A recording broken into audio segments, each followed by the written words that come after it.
te souhaite la bienvenue sur le podcast des petits papillons, la maternité dans tous ses états.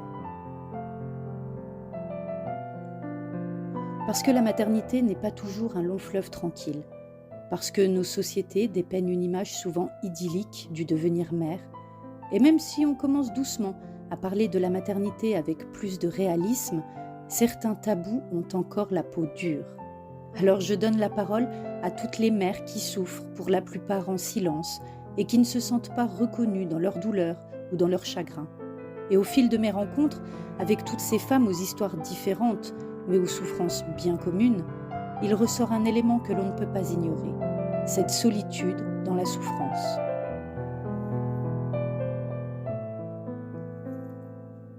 Je suis Marie et je suis assistante sociale. Et depuis quelques années, je me consacre à l'accompagnement maternel. J'ai créé les Petits Papillons, un service d'accompagnement en ligne pour offrir à ces femmes en souffrance un espace de parole, pour rompre avec la solitude et la culpabilité. Je les aide à accepter ce qu'elles ont vécu, à faire de cette épreuve une force. Je les aide à comprendre ce qu'est la résilience pour y avoir accès. Et si j'ai décidé de me consacrer exclusivement à l'accompagnement maternel, c'est parce que la maternité a une place importante dans ma vie. Que ce soit dans mes rencontres professionnelles, en accompagnant des mères en difficulté éducative, mais aussi par mon expérience personnelle de la maternité. J'ai vécu la grande prématurité de mes jumeaux et le deuil périnatal quelques années plus tard. Alors si tu ne me connais pas, je t'invite à me rejoindre sur les réseaux sociaux. Tu me retrouveras sur Instagram et TikTok sous le nom des Petits Papillons.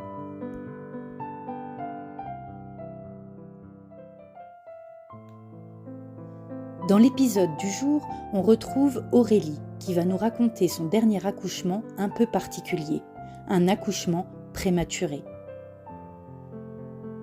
Mais alors qu'est-ce que la prématurité ? On considère comme prématuré un bébé qui est né avant 37 semaines de grossesse. On parle de très grande prématurité quand il est né avant 28 semaines, de grande prématurité quand il est né entre 28 et 32 semaines, et de prématurité moyenne quand il est né entre 32 et 37 semaines. Les nourrissons peuvent naître prématurément en raison d'un travail prématuré spontané, ou parce qu'il existe une indication médicale qui justifie un déclenchement du travail, ou une césarienne. Mais être parent de prématuré, c'est être un parent différent et souvent traumatisé. Ce ne sont pas des parents comme les autres, car les conditions de la naissance de leur bébé ne sont pas comme les autres. Il s'agit d'une naissance traumatique. Et le premier sentiment ressenti par ces parents, c'est la peur de la mort du bébé. Et il y a aussi un autre sentiment qui prédomine et qui s'installe, la culpabilité, se sentir responsable de la prématurité de son enfant. Et la prématurité est aussi synonyme de néonate. Et quand vous passez la porte de la néonate, vous découvrez un monde à part entière. C'est un environnement très particulier, avec une espèce de petite communauté de mamans et de papas qui viennent passer la journée avec leur bébé. Aurélie t'emmène aujourd'hui dans ce monde si particulier de la prématurité. Je n'avais aucune contraction, je n'avais rien, bébé bougeait super bien. Et je me couche et vers minuit, c'est l'inondation dans mon lit. Je comprends pas. Je me lève très vite et ça coule, ça coule, ça coule. Et je me rappelle la rupture de Thiago en fait. Et là je calcule et je fais mais je suis que de 30 semaines. Et donc là je suis en train de réfléchir et de me dire mais si elle vient au monde maintenant, mais c'est une grande prématurée, mais elle peut pas venir au monde maintenant, mais j'ai perdu les os, comment est-ce qu'on peut faire autrement que d'accoucher ?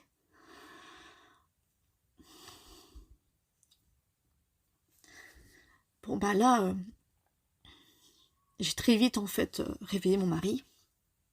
Il était en état de choc. J'ai réveillé mes plus grands. Mon plus grand qui avait 16 ans. Et eux, ils sont les plus grands, donc de fil en aiguille. Il y a que les deux plus petits qui restent endormis, mais les trois plus grands se réveillent tous. Ils sont tous en état de choc, parce qu'en fait, je leur avais toujours dit, parce qu'ils étaient pressés de voir la petite sœur, bien sûr. Et je leur ai toujours dit, pas avant le 4 septembre. Le 4 septembre, je serai à 37 semaines. Elle ne peut pas venir avant le 4 septembre. Donc eux, ils étaient là, mais maman, c'était le 4 septembre minimum qu'elle pouvait venir. On est le 17 juillet. Que voulez-vous répondre à ça? Oui, elle ne peut pas venir. En effet, non, elle ne peut pas venir. Là, je sais pas ce qui va se passer, mais non, elle peut pas venir. Bien sûr, je suis en pleurs. Je suis en totale panique. Je n'ai pas fait ma valise de maternité parce que j'allais la faire. On rentrait de vacances, donc après les vacances, j'allais faire ma valise de maternité. C'était prévu dans le programme. Mais mes enfants, ils étaient catastrophés, j'étais catastrophée, donc vite, je file à la douche parce que j'avais envie de passer la douche avant de partir à l'hôpital. Mon mari, il me dit, qu'est-ce que je dois prendre dans la valise? Et le bébé, il a besoin de quoi? J'y mets. Le bébé, il a rien besoin parce qu'en fait, elle peut pas naître. Et puis de toute façon, même si elle viendrait à naître, on sait pas ce qu'il en est d'elle. Il me fait, oui, mais même si elle vient à naître, c'est une fille, et les filles ont plus de probabilité de survivre. Voilà ce qui m'a sorti. Et voilà, statistiquement, c'est vrai, mais j'ai dit non, le bébé n'a rien besoin, et puis de toute façon, il peut pas sortir, enfin, voilà. Donc il commence à faire une petite valise pour moi, et on part. Alors, à savoir, nous, on habite du côté de Charleroi, et l'hôpital est à Bruxelles, et donc, bon, il y a des hôpitaux à Charleroi, mais on a notre gynécologue qui travaille à Bruxelles, donc nous, on va à l'hôpital de notre gynécologue. Hop, on file.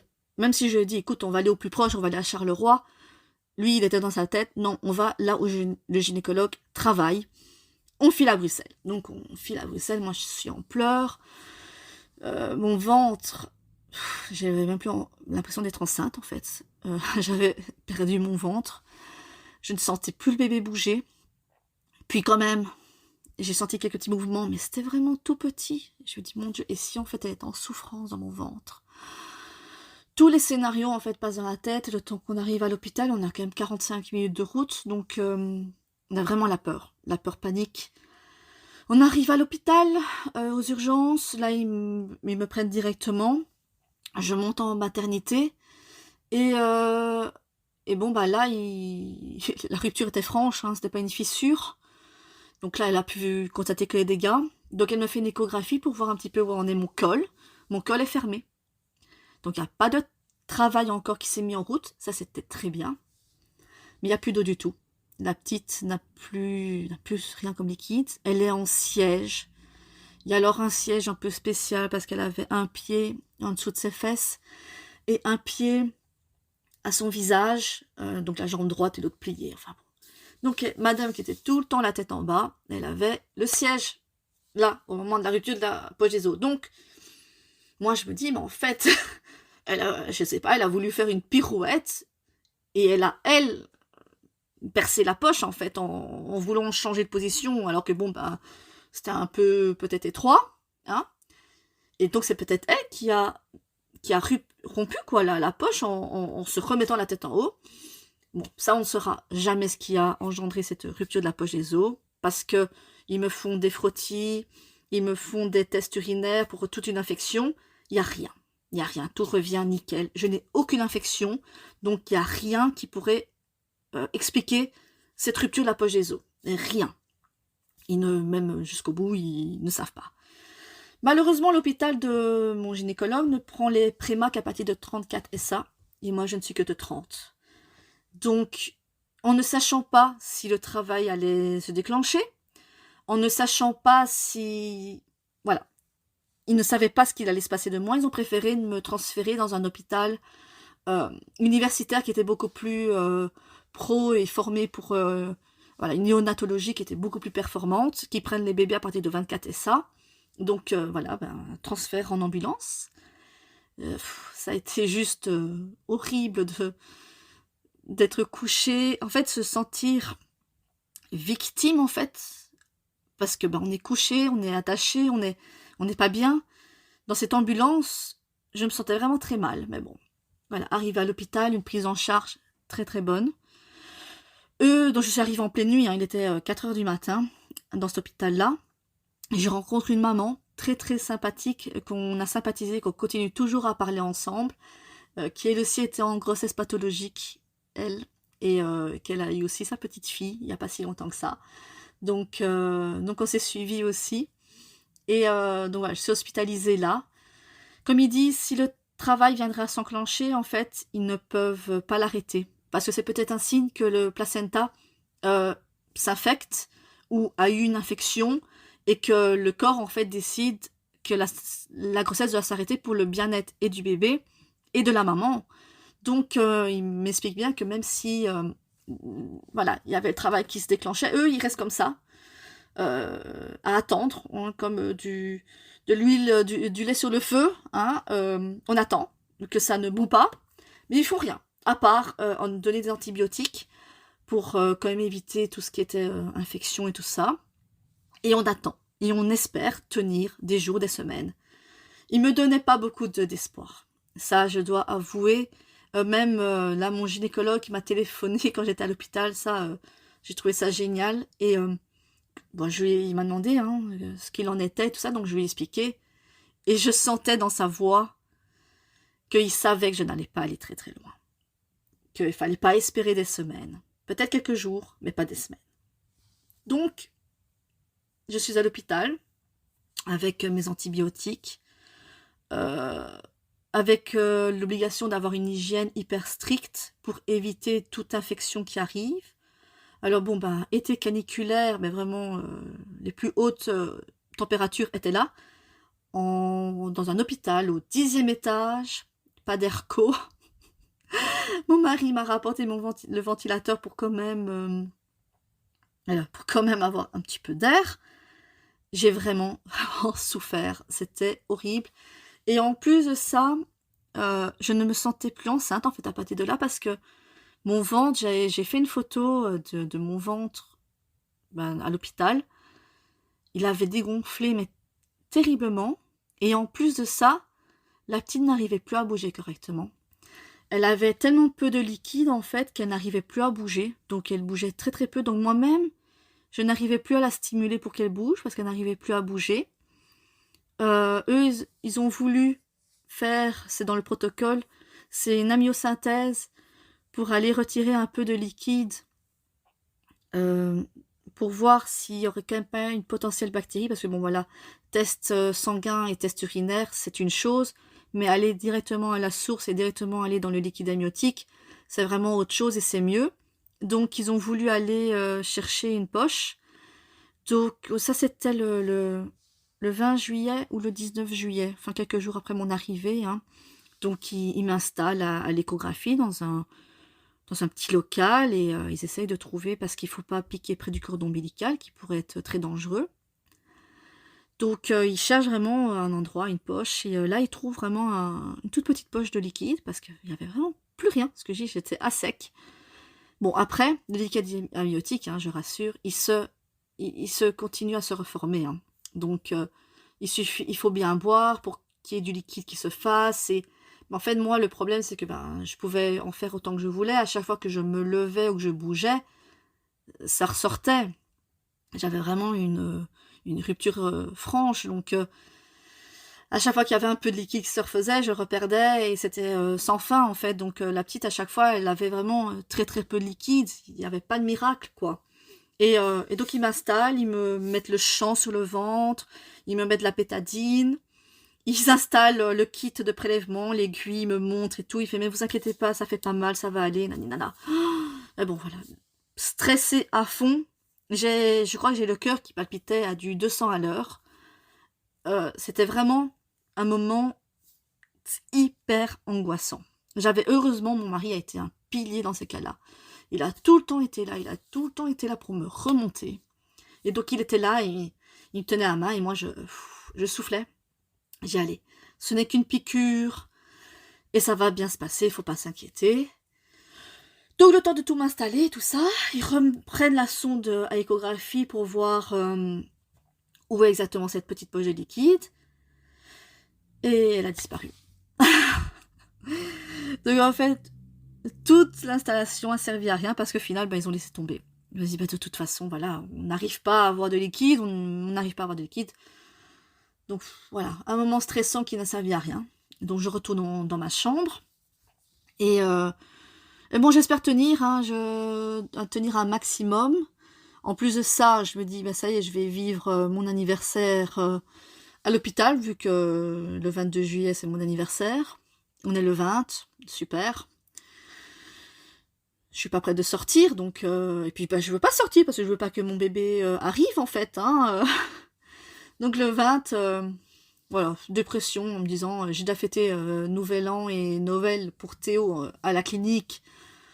Maintenant, c'est mon anniversaire. En fait, ils m'auront fait tout voir, ces enfants. C'est juste ça. Ils veulent vraiment m'en faire voir de toutes les couleurs. Et voilà, donc voilà, la journée se passe.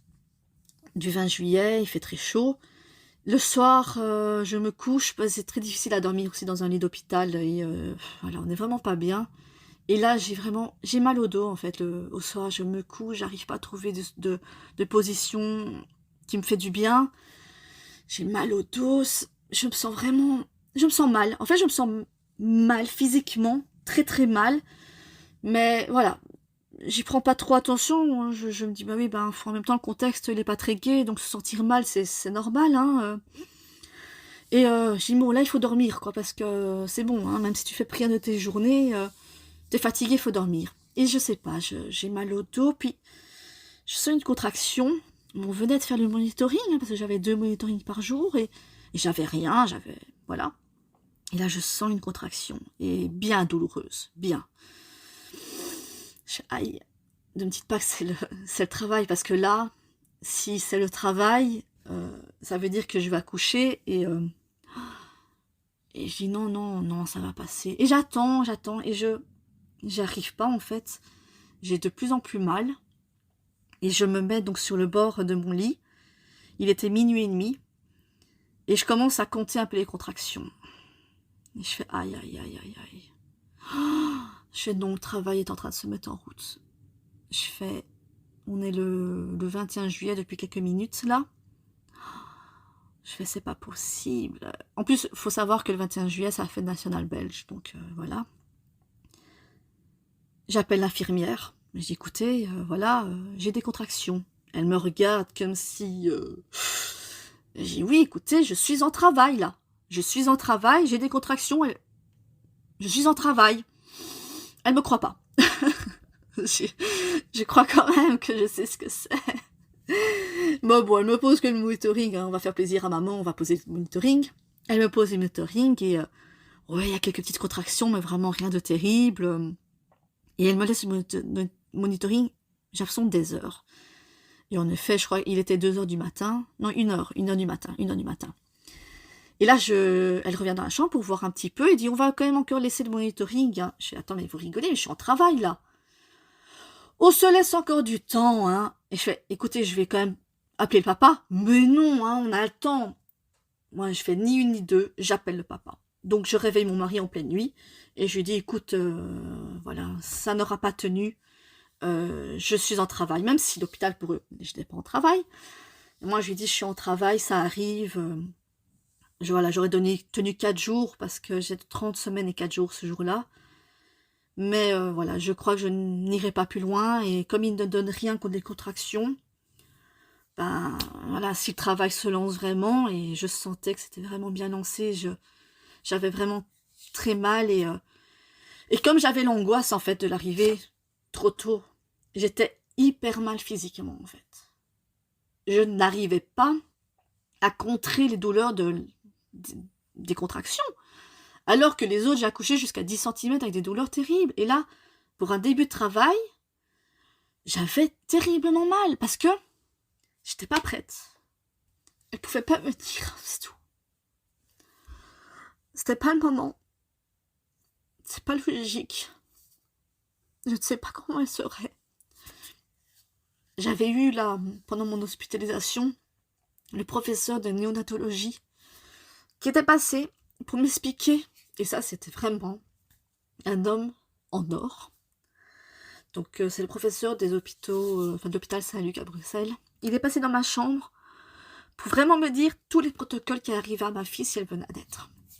Il était passé, je crois, le 20 ou le 19, quoi. Ouais, un truc comme ça. On était le 21. Et il m'a vraiment tout expliqué. Voilà, votre bébé, quand il va naître, il va sûrement pas pouvoir respirer seul. Donc on va lui faire une réanimation. Il aura un tube, sûrement dans la bouche, parce qu'il sera intubé. Ou peut-être une CPAP, on ne sait pas encore. La CPAP, c'est quelque chose sur le nez qui influe de l'air dans les poumons pour aider l'enfant, le bébé, à respirer. Donc il m'avait tout dit. Il m'a dit elle aurait un cathéter dans le nombril pour tout ce qui est nutriments. Donc c'est un cathéter qui part du nombril qui va jusque près du cœur. Pas dans le cœur, près du cœur. Il y a une veine qui normalement se ferme à la naissance. Ces bébés-là, ça ne se ferme pas. Et ça a eu le cathéter qui les nourrissent pendant 7 jours. Ils ne peuvent pas faire plus que 7 jours parce qu'après il y a trop de risques infectieux. Mon bébé aurait des échographies transfrontales parce qu'elle va sûrement faire des hémorragies. C'est tous les bébés prématurés en général, donc il contrôle ça aussi. Elle va avoir des échographies cardiaques pour contrôler le cœur. Elle allait avoir aussi des fonds de l'œil parce que à cause de l'oxygène insufflé, elle pourrait faire une rétinopathie, donc un décollement de la rétine et devenir voilà, avec des troubles de la vision ou aveugle. Donc ça, c'est des choses qui surveillent de très près. Donc il dit votre bébé sera vraiment surveillé de très près, que ce soit au niveau respiration, au niveau cardiaque, au niveau tout, il sera hyper surveillé. Donc moi là, quand je me suis mise en travail, je me suis dit, mon Dieu, mais tout ce qu'elle va subir, c'est... Même nous, en tant qu'adultes, on subirait ce qu'elle allait subir. Et voilà, je ne sais pas si on pourrait, si on y arriverait. C'est hyper violent, tout ce qu'elle allait avoir. Et là, mon corps, il défaille. Mon corps, il a dit, non, stop, c'est fini. Hop, on met un terme, elle sort, et basta. Et là, j'arrivais pas. Je n'arrivais pas à contrôler cette douleur. Je n'arrivais pas à souffler. Et puis, dans ma tête, je me suis dit, de toute façon, vu comme elle est mise, je vais passer en césarienne. J'en étais persuadée, en fait. Même si les médecins me disaient, non, écoutez, elle peut encore changer, ça peut encore aller, ça peut encore passer, c'est votre 6e accouchement. Tous sont bien passés, surtout que j'avais eu un... Maël, il faisait 4,270 kg à la naissance, quoi, donc... et les autres étaient à 3 kg et 2,7 kg pour Léa et Théo, donc... non, elle peut passer, faut pas s'inquiéter pour la césarienne, on n'en est pas là. Enfin bon, voilà, donc mon mari arrive à l'hôpital. Ils mettent du temps à avouer que oui, je suis en travail. Donc, le gynécologue passe, et ben oui, je suis ouverte à 2 cm, presque 3. Donc, on va passer en salle vraiment de travail.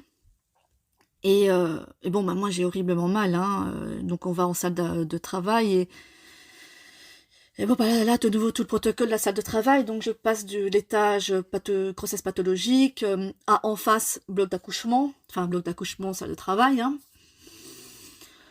Mais bon, j'ai pas envie d'accoucher, en fait, c'est juste ça, j'ai pas envie, c'est pas le moment. Donc on pose le monitoring, on pose une... Enfin non, une intraveineuse, on me repose une nouvelle intraveineuse, bah ça aussi, ils ont éclaté 50 000 veines avec tous les antibiotiques que j'ai dû avoir. Mais il faut reposer une nouvelle intraveineuse pour le travail. Et moi, là, je dis à mon mari, il était 6 heures, 7 heures. 7 heures du matin, 7 heures du matin. Ouais, c'est ça, 6h30, 7 heures. Je dis à mon mari, je veux la péridurale. Je dis, je le sens pas, je n'ai pas envie. En fait, je n'avais pas envie. je me sentais pas de... Je voyais pas de fin heureuse, enfin pas de fin heureuse, mais d'accouchement physiologique, naturel, je ne voyais pas. Et j'ai dit non, écoute, je veux la péri. Et donc là, ils sont venus avec la péridurale et tout ça, j'ai eu plusieurs fois des touchés, et travail n'avançait pas, travail est resté à 4 cm, ça ne bougeait pas, j'étais à 4, toujours à 4. Au bout d'une heure, ça faisait 2 heures que j'étais à 4 cm. La gynécologue qui s'occupait de moi, elle vient me voir et elle me dit malheureusement c'est un siège, elle a un pied sous les fesses. Quand le col travaille avec une tête, ça force beaucoup plus qu'un pet ou un pied. Elle est petite, c'est un prématuré, il n'y a pas le poids de son corps qui va forcer sur le col. Elle fait, je pense qu'on va devoir passer en césarienne. Et là, dans ma tête, je me dis, mais je le savais. je le savais, en fait, mais bon, c'est dur. C'est dur de se dire, et merde, quoi. Elle va arriver, là, en césarienne. Je voulais un clampage tardif du cordon, je voulais un truc physio, je voulais faire l'empreinte de son placenta. Je voulais quand même plein de choses par rapport à cet accouchement, quoi, même si je ne m'étais pas mise dedans, je voulais quand même certaines choses, et là, non, on fait hop, stop, tes rêves, tu les remballes, et on passe en césarienne. Là, ça commence, hein, les gestes médicaux, on commence à poser une sonde urinaire, et on m'envoie au bloc. Là, c'est la rachianesthésie, donc ils injectent dans la péridurale, hein, au même truc, les produits pour vraiment anesthésier un maximum. Ça me prend beaucoup de temps. Ils ont dû mettre 4 fois du produit, parce que ça ne voulait pas s'endormir.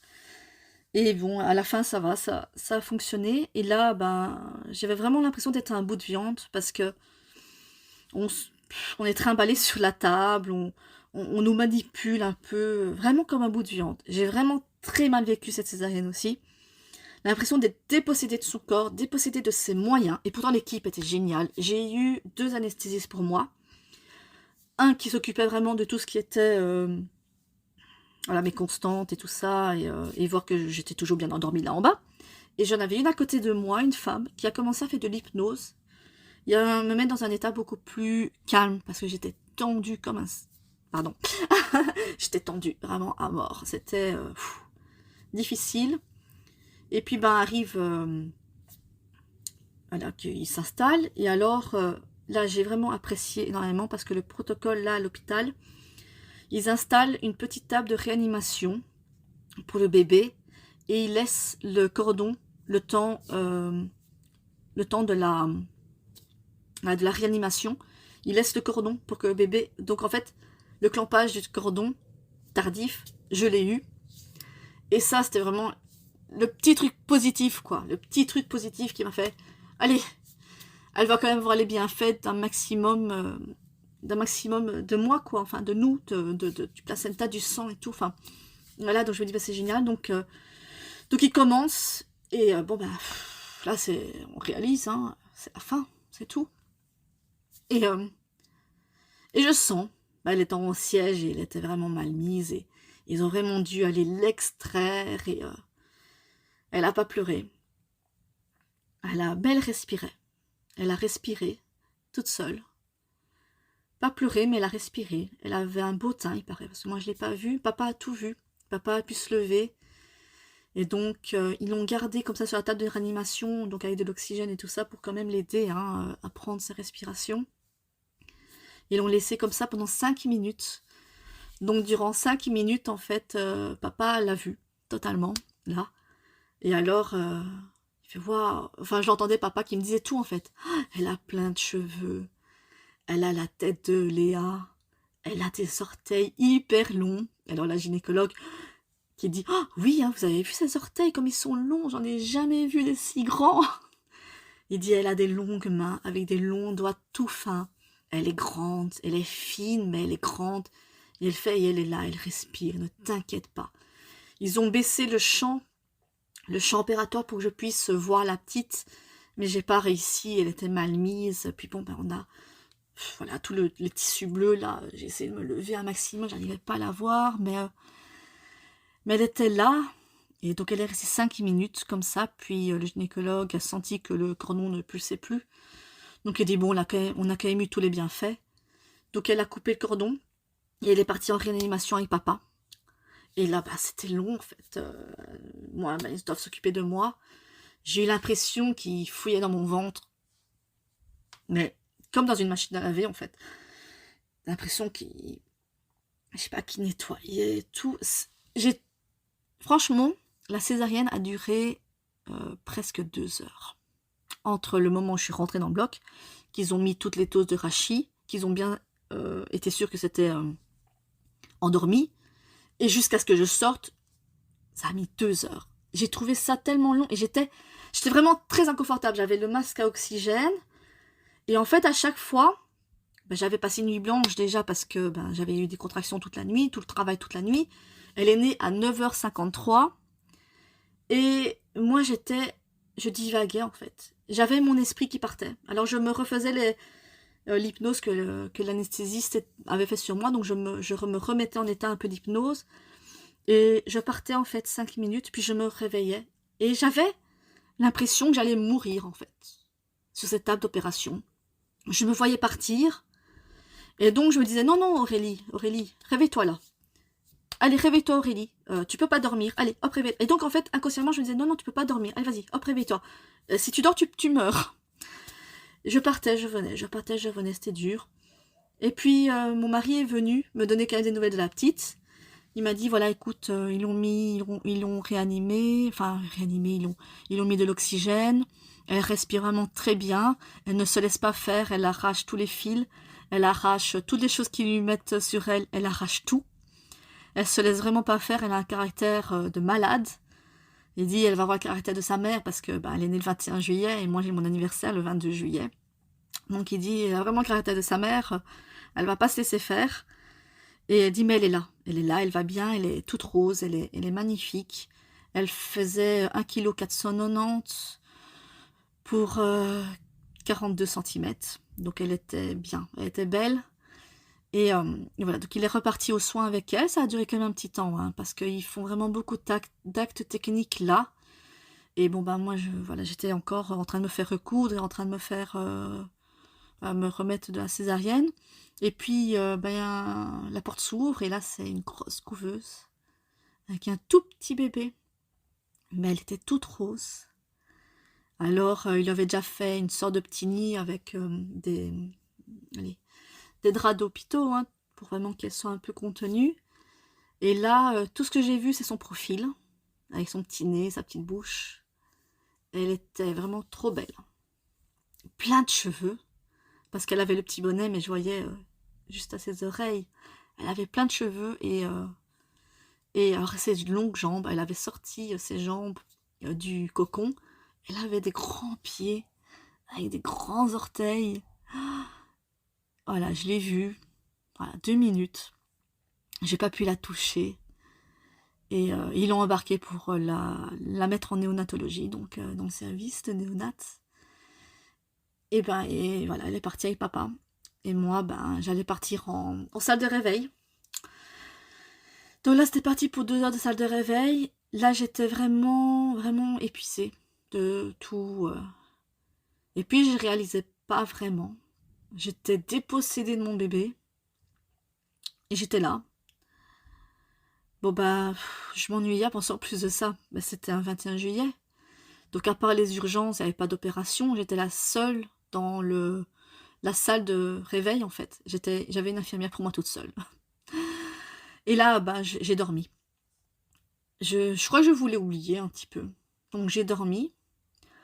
Et puis, au moment où je pouvais enfin aller en chambre, l'infirmière a demandé si je pouvais passer au service de néonat pour voir ma fille, quand même. Quand même la voir un petit peu. Donc, il était midi et des. Et donc, pour aller voir quand même la petite, j'étais épuisée. Je pensais que j'allais même pas pouvoir la voir. Donc je me suis un peu réjouie en disant, je vais pouvoir au moins la voir, même si je peux pas la prendre, mais au moins la voir. Et puis on traverse tous les couloirs de l'hôpital, parce que c'est à l'autre bout de l'hôpital, hein, voilà. Et j'arrive dans ce service et où tout est blanc, tout est stérile, tout le monde est masqué, parce que voilà, c'est déjà à cause du Covid, et puis c'est comme ça dans ces services, hein, il faut protéger un maximum ces petits bébés. Je rentre dans une pièce énorme, où il y a plusieurs couveuses, mais elles ne sont pas occupées, et il y a ma petite fille, Malia, qui est là, dans son énorme boîte en plastique, un tout petit bébé. Je vois que ses pieds. Elle a sa CPAP. Donc c'est vraiment un truc qui pose sur le nez, avec un tuyau qui monte au-dessus de son front, qui est accrochée à son bonnet, ça passe sur ses joues. Elle a une sonde nasale, non pas nasale, elle est encore dans la bouche là. Elle a une sonde dans la bouche pour future nourriture. Enfin, elle a vraiment... Non, elle n'a pas encore de sonde, ils n'ont pas encore posé de sonde nasale, elle est nourrie par le cordon ombilical. Enfin voilà, elle a la CPAP, tout, et elle est toute... Il la met dans un cocon en fait, pour vraiment qu'elle retrouve un maximum... comme le ventre de maman, quoi. Donc, et je vois que ses pieds. Et moi, je suis hyper frustrée parce que je peux pas la toucher. Je ne sais pas, je n'ai pas accès à elle. De mon gros lit avec ma césarienne, où j'ai un bloc de sable de 15 kilos sur le ventre pour m'immobiliser parce que je peux pas bouger de ma césarienne. Pour éviter aussi tout ce qui est hématome et gonflement et tout ça, ben, j'ai 15 kilos de sable sur le ventre. J'ai des intraveineuses partout. J'ai ma fille là, j'arrive même pas à la toucher, mais je vois ses pieds. Ben voilà. La première chose là, dans sa couveuse que je vois, ses pieds. Bon. Donc voilà, hyper frustrant. Et je suis tellement épuisée en fait que j'arrive pas à réaliser. Il fait terriblement chaud dans le service de néonat. Et ben moi j'étais avec la blouse d'hôpital, j'étais avec mes 15 kilos de sable sur le ventre, j'avais extrêmement chaud, j'avais la tête qui tournait, je n'avais plus mangé depuis le jour avant 18h, donc j'étais vraiment à jeun. Mais voilà, je suis restée avec ma fille quelques heures, même si j'ai pas pu la prendre dans les bras, j'ai pas pu la toucher, j'ai pu voir que ses pieds, je suis restée là à côté d'elle. Puis après, moi, à un moment donné, comme dit mon mari, écoute, ça sert à rien, tu es crevé, il faut que tu rentres en chambre, quoi, là, c'est... Tu peux pas rester, donc je suis repartie, je suis retournée dans ma chambre. Les infirmières, quand elles m'ont vue arriver, elles ont dit, mais madame, vous pouvez pas rester comme ça. Et elles ont commencé en fait à tout enlever et à faire une toilette complète. Mais je pouvais pas me lever, hein, j'avais encore la sonde urinaire et tout. Et elles ont commencé à me faire vraiment une toilette complète. Parce que j'étais vraiment en transpiration totale, c'était, voilà, avec la chaleur, la canicule, c'était horrible. Elles ont vraiment pris soin de moi, je crois que ça a bien mis 1 heure où elles ont pris soin de moi. D'une douceur, ces femmes, c'est des anges sur terre. Et ben voilà, et donc c'était déjà presque le soir, on va dire, donc j'ai pu manger un petit bout. Et j'ai dormi. Le lendemain matin, 8h, les infirmières viennent dans ma chambre, je lui demande, bon, vous pouvez tout m'enlever, que j'aille prendre ma douche et que j'aille voir ma fille. L'infirmière est restée, attendez madame, avant de faire tout ça, on va d'abord on va d'abord voir si vous êtes capable, parce que bon là vous avez eu votre césarienne, il faut d'abord être sûr que ça va. J'ai dit oui, mais vous m'enlevez tout, hein. Non, mais la sonde urinaire, on ne l'enlève que si vous arrivez à vous lever. Ok, ça va. Ni une ni deux, hop, j'enlève tout, je me mets debout. Bon, ok. L'infirmière dit, ok, ça va, je vous enlève votre sonde urinaire, on y va. Donc elle a enlevé ma sonde urinaire, j'ai dit, je peux aller prendre une douche maintenant? Alors elle est perplexe parce qu'elle a peur, mais si vous vous sentez capable, ok, ça va. Et là, bam, bam, bam. J'avais hyper mal à la cicatrice de la césarienne. J'avais l'impression que mon ventre allait se déchirer et que tout allait sortir. Mais je voulais aller voir ma fille. C'était plus fort que moi. Je devais la retrouver, je devais la voir, je devais voir comment est-ce qu'elle avait passé la nuit. J'avais pas mon bébé à côté de moi. Je devais savoir tout ce qui se passait autour d'elle. Parce que bon, on sait pas. Elle a peut-être eu un problème cette nuit. Elle a peut-être eu... On sait pas. Donc, fallait vite que tout aille et que j'aille voir ma fille. Parce que là, je pouvais pas tenir plus. Mon mari me rejoint, bon j'avais été prendre ma douche, j'étais prête, mon mari me rejoint. Il prend un truc d'hôpital parce que j'ai encore, en plus de ça, j'ai encore la perfusion parce que on attendait des analyses, hein, le placenta était parti en analyse pour être sûr qu'il n'y avait pas d'infection au placenta et et qu'il fallait continuer un antibiotique alors dans ces cas-là. Donc au matin, boum, on y va, on va au néonat. Donc hop, sur mon siège, ma perfusion d'antibiotiques, on fonce, on va voir ma fille. Enfin, notre fille. Et là, enfin, je peux enfin la voir correctement. En plus de ça, elle a plus besoin de CPAP. Ils lui ont mis l'Optiflow. Donc, c'est un flux qui est beaucoup moins fort. Et c'est juste 2 petits tuyaux dans le nez, qui est vraiment juste à la base du nez, et qui lui insuffle de l'air. Et c'est vraiment beaucoup moins fort que la CPAP. Donc elle a vraiment plus que ça. Même eux, ils étaient hyper étonnés qu'elle arrive à passer très vite de la CPAP à ça. Et là, c'est le jour de mon anniversaire, hein, et ils me disent vous voulez la prendre en peau à peau? J'ai eu peur, je me suis dit, oh purée, mais je suis pas capable. Il y a tellement de fils, elle a 3 fils sur son torse pour le scope, elle a une saturation, c'est un fil en plus, elle a son cathéter à son cordon qu'il faut être vraiment hyper minutieux parce que voilà, c'est relié au cœur et tout ça. Donc, et puis elle était toute petite. Donc déjà, ils me disent, est-ce que ça vous dit déjà? Parce que moi, je tirais mon lait pour un maximum lui donner, mais c'était difficile, j'avais pas encore de lait. Et c'était l'heure de la nourrir, donc ils avaient du lait maternisé. Hein.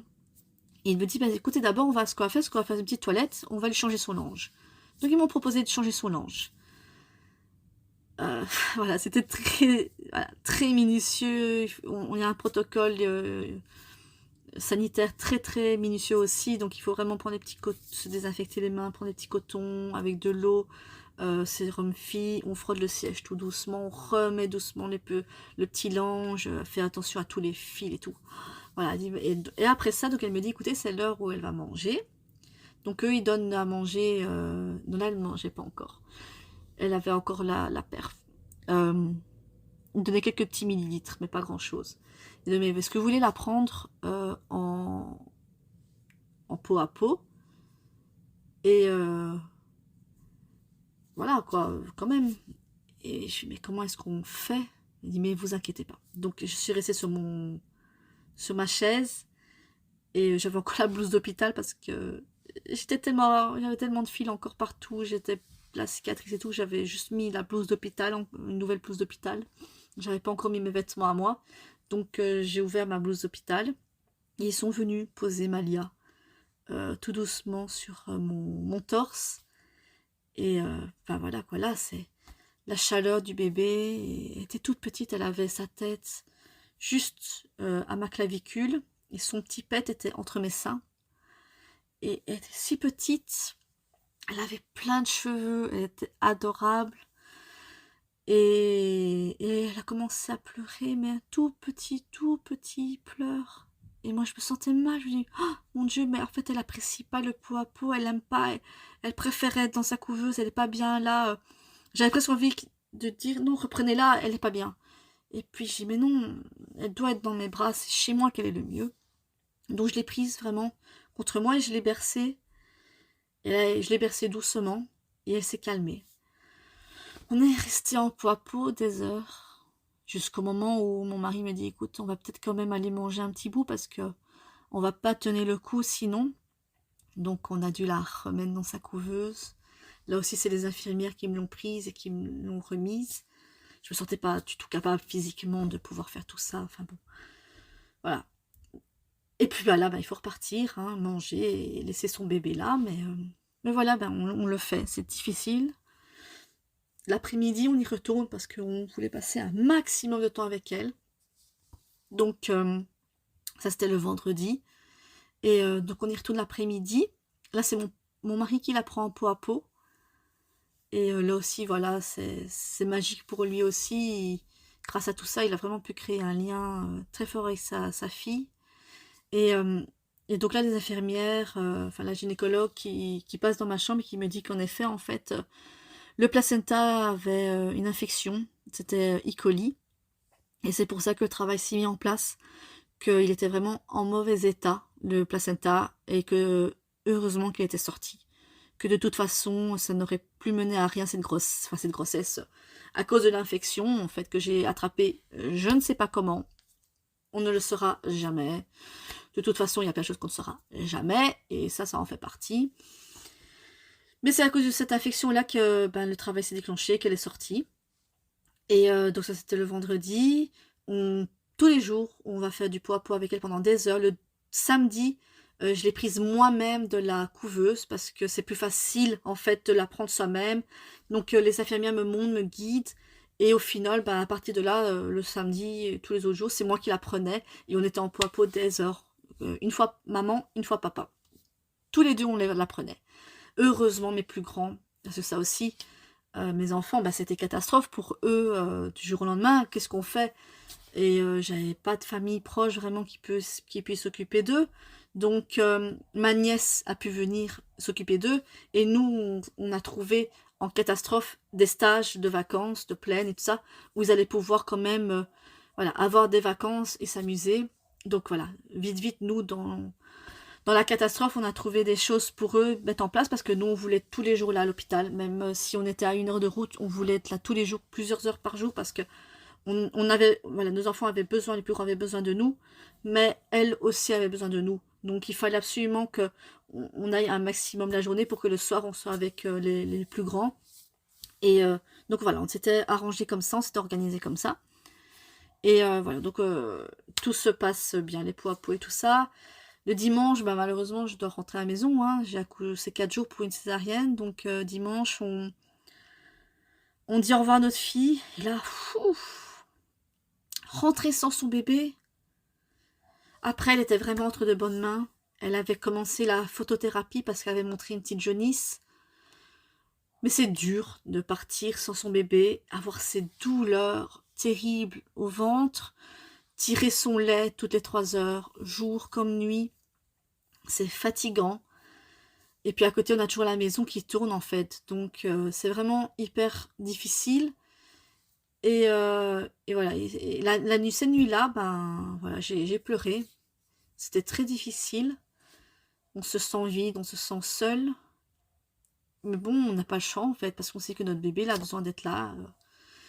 Et on espère qu'une chose, c'est qu'elle sorte. Mais on a le temps avant, parce que c'était une grande prématurée. Et là-bas, à l'hôpital, ils ont une unité mère-enfant.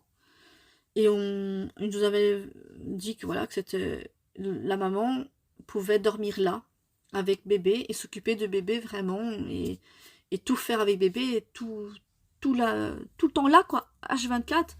Donc on s'était dit que c'était la solution pour moi, parce que ben voilà, les heures de trajet, c'était 1 heure pour venir, 1 heure pour rentrer. On devait payer 16 € par jour de parking d'hôpital.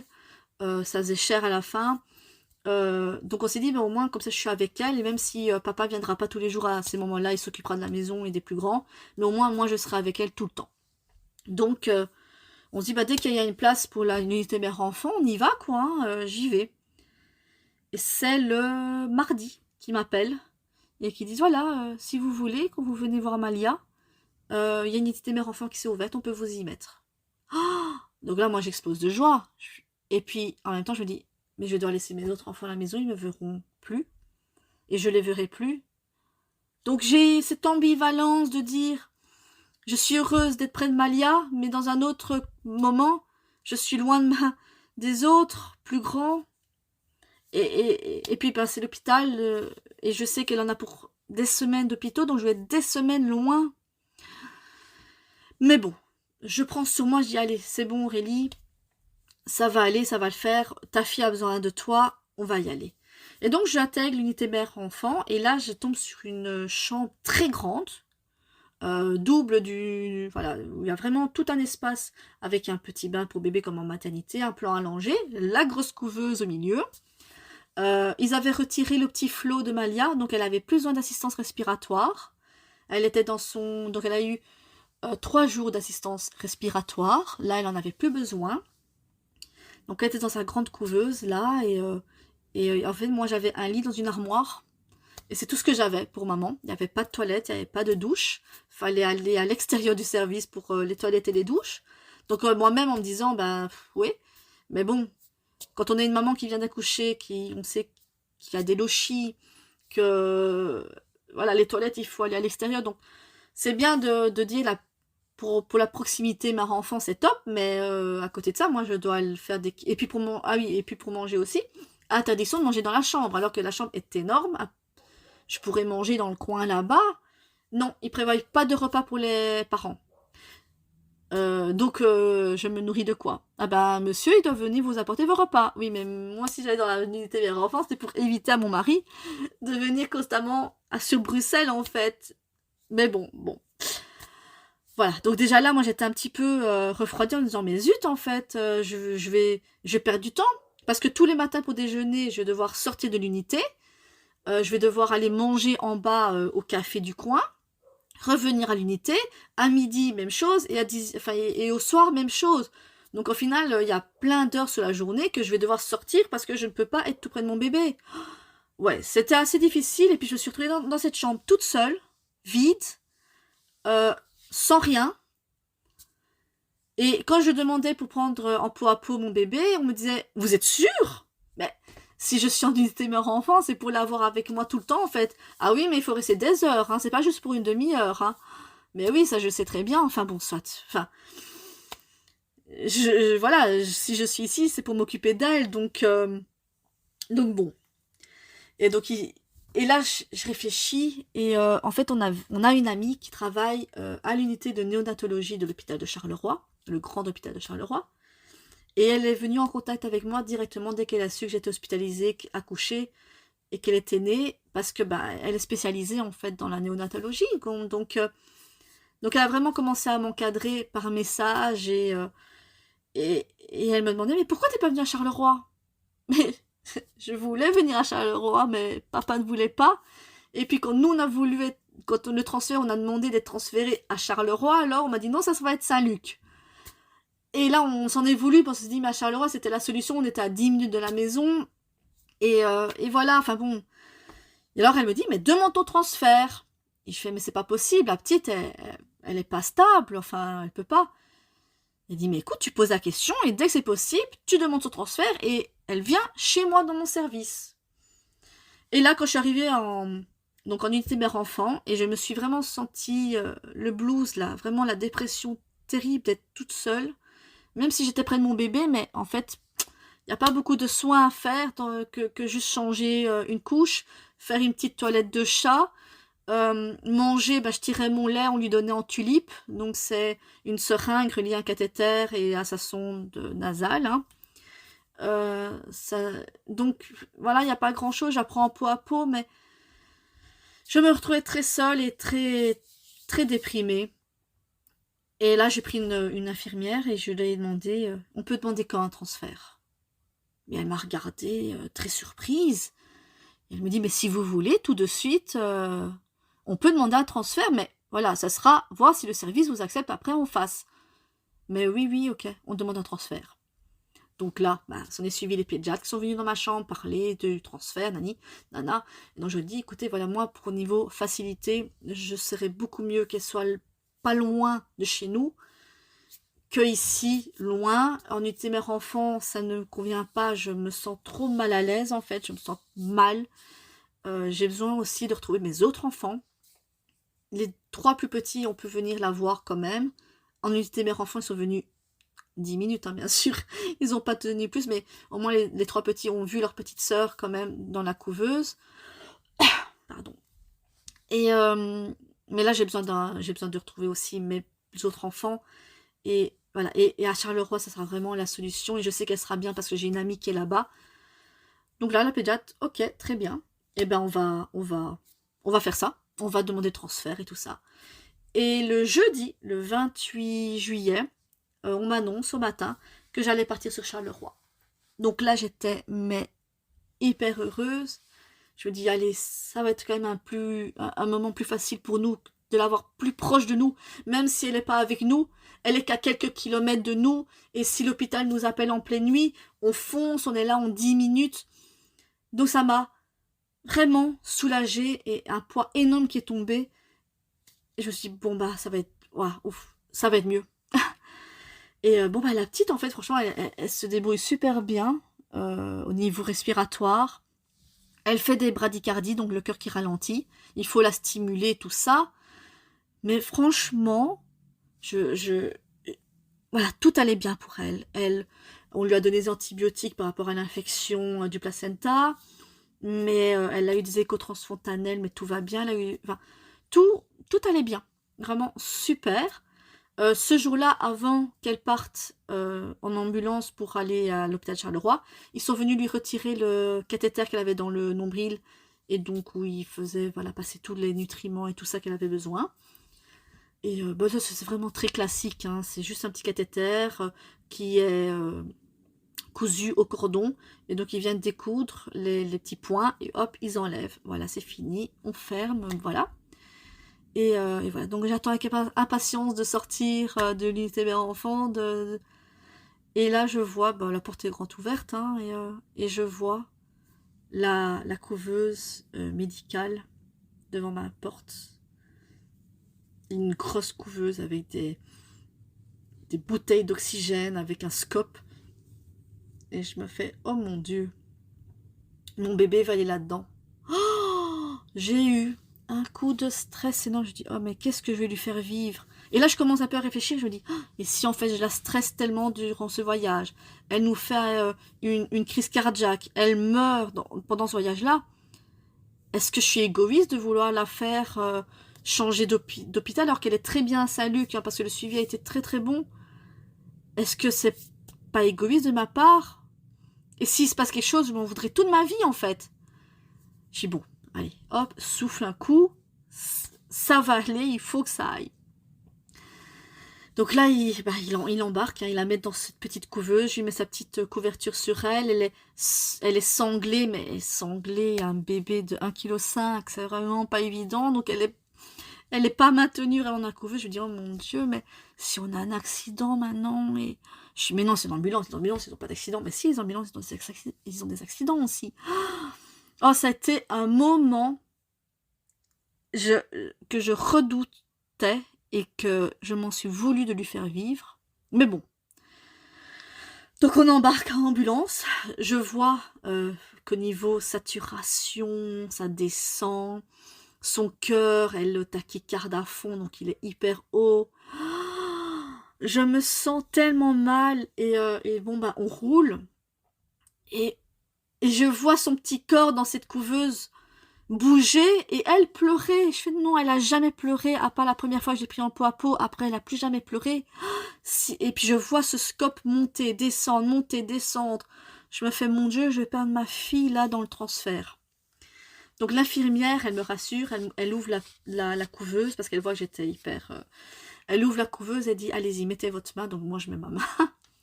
Et elle a été hyper sympa parce qu'elle me dit, oui, écoutez, si je suis seule avec vous, c'est que votre vie va bien. Sinon, on aurait un médecin avec nous.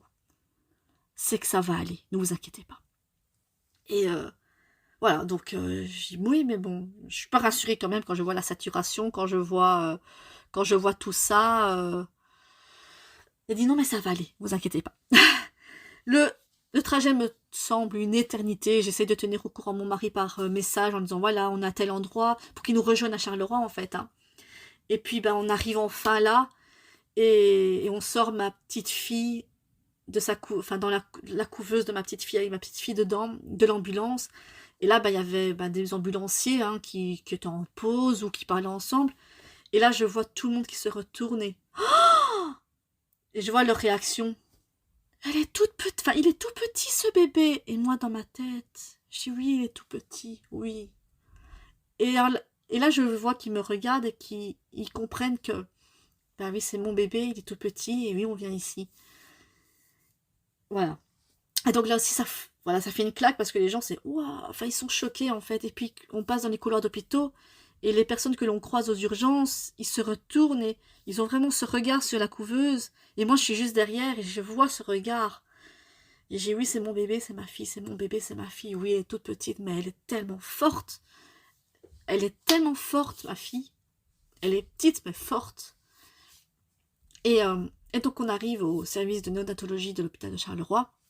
Et là, elle est prise en charge par mon amie, qui m'avait envoyé un message, à tout de suite. Et j'ai dit, je savais qu'elle était là, donc celle qui a pris en charge Malia, ils l'ont installée dans la couveuse de leur service. Et donc, j'ai vu qu'il y avait la température de la couveuse, et je leur ai dit, écoutez, voilà, elle ne supporte pas la chaleur déjà. Donc, elle avait qu'une semaine, et pourtant, la couveuse devait être au minimum, parce qu'elle ne supporte pas quand il y a trop de chaleur. Elle augmente trop sa tachycarde, sa fréquence cardiaque est trop haute, donc il faut vraiment diminuer ça. Donc déjà là, ils étaient étonnés, puis ils me disent, oui, elle n'a pas d'oxygène, elle n'a rien. Non, elle n'a rien, elle se débrouille toute seule. Oui, bon, enfin, si elle aurait besoin, on lui en mettrait. Hein. Je dis, oui, écoutez, vous faites ce que vous voulez, vous la prenez en charge comme vous voulez, mais moi je vous dis, là, elle a eu 3 jours de CPAP et d'Optiflo, donc Oui, mais bon, là maintenant, on va vraiment surveiller, on va apprendre à la connaître, vous allez me donner toutes ses habitudes. Enfin, voilà. Donc, il installe, il nous parle, il nous explique. C'était vraiment hyper bienveillant. Voilà, c'était vraiment une arrivée. Je me suis sentie à ma place, là. Dans cet hôpital-là, j'étais là, allez, c'est bon.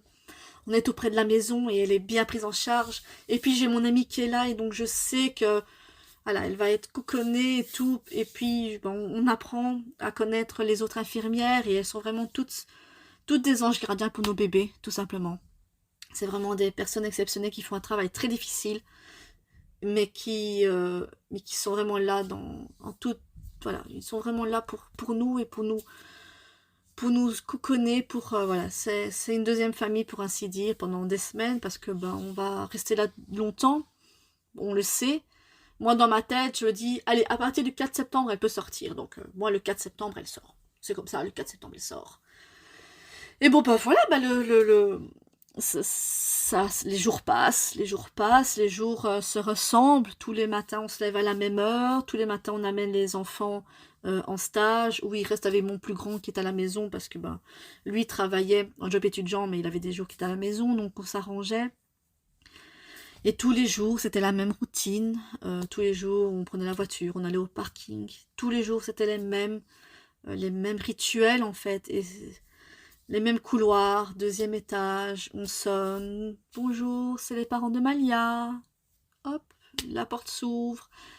Euh, la porte s'ouvre et puis hop, le couloir là, on tourne à gauche, encore à gauche, on est à l'évier, hop, on se lave les mains, on se désinfecte les mains. On part à droite, au bout de la chambre, 1, 2, 3, voilà, c'est notre fille. Voilà, tous les jours c'était ça, le même rituel, tous les jours on faisait du pot à pot, donc le matin c'était moi qui la prenais, et l'après-midi c'était papa. Entre-temps, ben, je tirais mon lait pour lui donner à chaque fois, j'ai eu beaucoup de mal à tirer mon lait, j'avais jamais les bonnes quantités, à chaque fois ils augmentaient, hein, ils augmentaient assez rapidement pour qu'elle ait une prise de poids très bonne.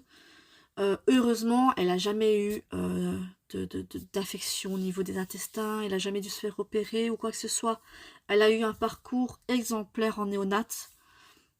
Elle a vraiment, voilà, tout était parfait. Donc, ils ont fait un front de l'œil, les fronts de l'œil étaient toujours très bons.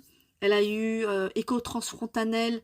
Là, ça a mis en lumière 2 petites hémorragies qu'elle a eu vraiment de manière symétrique dans le cerveau, mais que tous les prématurés ont et que même si on ferait des échographies au bébé né à terme, ils auraient aussi. Donc voilà, donc c'était vraiment rien de grave. Elle a eu des électroencéphalogrammes. Elle a eu aussi des échos cardiaques qui ont montré aussi là 2 petites pathologies dues à sa prématurité qui est encore à surveiller maintenant actuellement jusqu'à ses 1 an. Mais voilà, sinon bien. Euh, et au bout de 3 semaines, ouais, 3 semaines dans notre petite chambre juste à 3, ils décident de nous passer dans la chambre en face où il y a il y a 4 lits. Mais là, pour le moment, il y avait personne. Donc, ils nous ont mis là. On était tout seuls dans notre grande chambre. Parce qu'il y avait un peu plus d'airco, en fait, que de l'autre côté. Et on avait vraiment trop chaud. Et même Malia n'en pouvait plus. Donc, ils l'ont passé en berceau chauffant de l'autre côté. Donc, on a changé de chambre. Hop, on passe en berceau chauffant. Et là aussi, même chose, je leur dis, il faut pas trop chauffer, hein. Alors, elle avait mis un berceau chauffant. Il y a un couvercle pour la nuit pour mettre dessus. C'est très spécial. Mais donc, c'est un petit lit. Et ils mettent un couvercle aussi au-dessus. Et le lendemain matin, il n'y avait plus de couvercle. Alors je lui ai dit, elle a eu trop chaud. Oui, oui, elle a eu beaucoup trop chaud, on a tout enlevé. Bah oui, je sais. Et donc là, nos Nat, ils sont vraiment bien installés. Ils ont des petits nids. Ils le mettent, les enfants vraiment coukonnés et tout, sur le côté, sur le ventre. Ils essaient toujours de trouver des positions où l'enfant est le plus agréable possible. Et franchement, ils s'en occupent tellement bien. Là, on n'est enfin, depuis qu'on était à Charleroi, elle n'était plus nourrie en tulipes. Ils ont fait ça quelques jours encore, mais comme les quantités de lait augmentaient, maintenant c'était au pouce-seringue, donc elle mangeait en une demi-heure. Et puis on a dû passer en 1 heure le pouce-seringue, donc le lait, parce qu'elle avait eu une trop grosse régurgitation qui lui avait fait un malaise. Et donc là, j'ai eu vraiment très très peur. J'ai l'impression de perdre ma fille. Et donc là, ils ont dit, on va passer en 1 heure. Alors les biberons, enfin son lait. Et voilà. Donc, mais sinon, ça c'est, voilà, à part ce petit malaise-là qu'elle a eu à cause d'une régurgitation qu'elle avait mal tolérée, elle continue à grandir, à prendre du poids, à être vraiment très bien. Et bon, bah, les jours passent, les semaines passent, c'est long, c'est usant. Tous les soirs, on a le même rituel pour lui dire au revoir. On lui dit, ne fais pas de bêtises cette nuit, parce que les bêtises avec un bébé prématuré, c'est les bradycardies, les désaturations. Donc, on dit, pas de bêtises cette nuit. On ne l'a jamais vu pleurer en néonate, et chaque fois que je demandais aux infirmières si elle pleurait, parce qu'il y avait d'autres bébés qui pleuraient, elles me disent non, jamais. On n'a jamais entendu Malia pleurer. Vraiment, jamais. Donc, j'y pense, ça va. Et au fur et à mesure de notre avancement dans notre parcours, on arrive à aller enfin dans une chambre où c'est un petit lit simple. Donc, on enlève le lit chauffant. C'est un petit lit de maternité. On pose bébé avec juste un petit body, puis un petit pyjama. Premier petit vêtement. On a dû vite chercher du prématuré, parce que les naissances étaient beaucoup trop grands. Et là, le premier petit pyjama, le premier petit body, c'est quelque chose vraiment une étape de franchie, puis de se retrouver dans cette petite chambre seule à seule, sans plus cette grande pièce où à la fin on a eu un bébé, puis un deuxième bébé, donc on était 3 bébés dans la chambre, où c'était quand même compliqué, voilà, la cohabitation avec les autres parents, faut dire ce qu'il y a, on n'est pas tout seul. Et là, en fait, on est poussé vers la sortie petit à petit, donc on se dit, bon, Malia, là maintenant il reste plus qu'une chose, c'est de manger. Elle n'arrivait pas à manger. On essayait les mises au sein quand on était en peau à peau. Je la mettais toujours, c'était le moment qu'elle avait le lait donc dans la sonde. Je la mettais au sein pour qu'elle ait quand même l'odeur du sein et qu'elle essaye de téter, mais elle n'y arrivait pas. C'était difficile. On s'est battu. Elle a eu de la kiné orofaciale aussi parce qu'en fait elle avait un réflexe nauséeux très fort.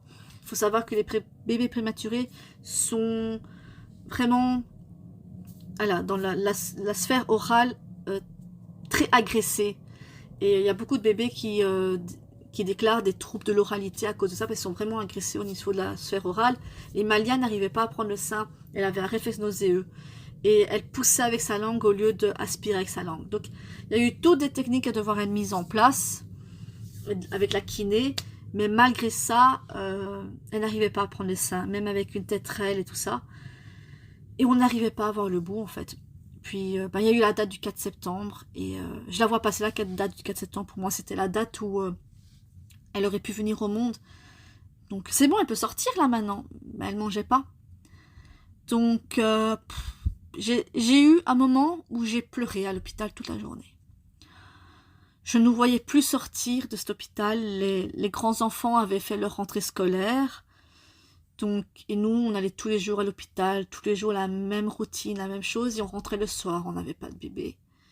Et elle était tellement belle, tellement bien. Elle n'avait que la sonde et le scope sur elle, et il fallait plus qu'enlever cette honte de sonde. Il fallait qu'elle mange. Et j'en pouvais plus, on était tous les deux fatigués physiquement, on était à presque 8 semaines de... Enfin, moi, j'étais à 8 semaines d'hospitalisation, et elle, presque 8 semaines qu'elle était là. Et un jour, je dis à mon mari, écoute, je ne vois qu'une seule solution pour sortir d'ici, c'est essayer le biberon. Même si les infirmières, elles donnaient à la seringue, et à la cup, et tout, enfin, elles trouvaient des trucs pour lui donner, et donc elle y arrivait à manger, en fait, mais elle n'arrivait pas le sein. Moi qui allaitais Thiago 2 ans et demi, je vous jure que j'étais vraiment mal. Là, je dis, mon Dieu, je vais pas réussir, quoi. Et là, j'en pouvais tellement plus, j'avais besoin de mon bébé. Je dis, tu sais quoi, on va tester les bibis. Et donc, on a acheté un biberon, le Medela Calma, c'est ce que l'hôpital nous préconisait. Et elle a su manger. Et donc ça a été le jeudi. On a commencé à introduire les biberons. Et tout s'est super bien passé, elle les prenait. J'étais ravie, je me dis, même si je tire mon lait, qu'elle prend en biberon, au moins comme ça, on sort, quoi, parce que j'ai besoin d'avoir... Là, j'ai vraiment ce besoin, les semaines devenaient intenses. J'avais vraiment besoin d'avoir mon bébé avec moi, j'avais besoin d'avoir dans mes bras, j'avais besoin de m'occuper d'elle, j'avais besoin d'elle. Je n'y arrivais plus, là, je la voulais pour moi. Et le vendredi, il y a le service technique qui sont passés pour poser un monitoring Amalia, parce que les bébés prématurés ici à l'hôpital Charleroi sont suivis par monitoring à la maison pour les apnées, parce qu'elle faisait encore pas mal d'apnées, et puis ça fait partie de leur protocole. Donc on rentrait à la maison avec un monitoring. Elle est encore sous monitoring à l'âge de 6 mois. On enlève seulement dans 1 mois et demi, donc elle aura presque 8 mois qu'on enlèvera le monitoring. Donc voilà. Et donc il vient le vendredi mettre... Et donc on se dit, waouh, bah, ça veut dire que la sortie est proche. Donc les infirmières, oui, bientôt, bientôt. On se fait aller purée, c'est trop bien, bientôt. Donc le samedi, moi je sors le maxi-cosy, je prépare le maxi-cosy. Je dis, bon, bah, il n'y a plus qu'à embarquer, hein, c'est bon, d'ici quelques jours, elle sera à la maison. Le samedi, on va la rendre visite comme d'habitude. Et on avait remarqué que souvent les bébés sortaient le lundi.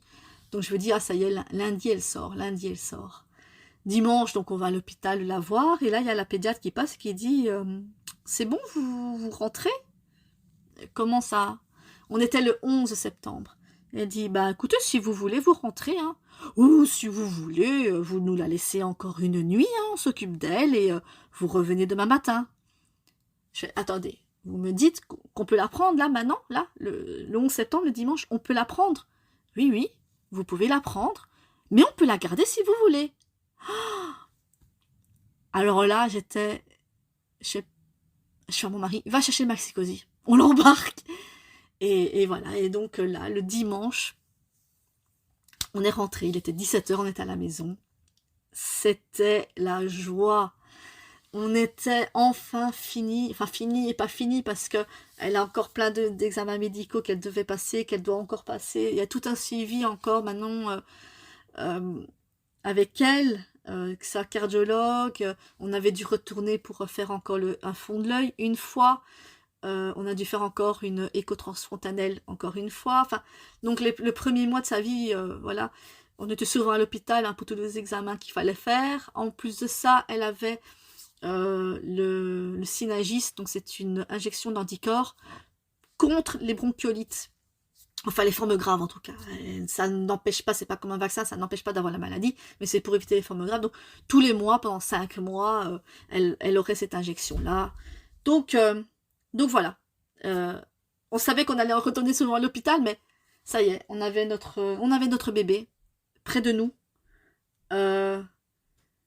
Et ça a été juste génial. Donc, voilà. C'est notre histoire. Maintenant, elle a 6 mois. Elle fait de la kiné, mais c'est juste parce qu'elle a un petit torticolis et qu'elle mettait la tête un peu plus d'un côté. Mais c'est un bébé sourire, une grogneuse, comme on dit, parce qu'elle a toujours grogné en fait pour s'exprimer. Elle pleurait et elle pleure très très peu. Et ça reste en fait notre petite grogneuse. Et il paraît que c'est voilà, typique des prématurés de grogner. Mais elle est souriante, elle évolue super bien. On a eu beaucoup de chance dans notre malheur. Et je remercie le ciel voilà, de tout ce qu'on a vécu, même si ça a été hyper difficile. On n'en est pas guéri. Je crois qu'on n'en guérira jamais. C'est une étape dans la vie très difficile. Mais voilà, on l'a vécu. Et maintenant, elle est là. Elle est en pleine santé. Et nous sommes heureux tous ensemble. Donc, on espère juste que, voilà, que tout ira bien pour elle et qu'elle continuera à bien évoluer. Merci infiniment à Aurélie pour la confiance qu'elle a accordée au petit papillon. La prématurité est un sujet très important et plusieurs podcasts seront consacrés à ce sujet d'ici quelques temps. Et je vous rappelle que vous pouvez retrouver les petits papillons sur les réseaux sociaux, sur Instagram et TikTok sous le nom des petits papillons.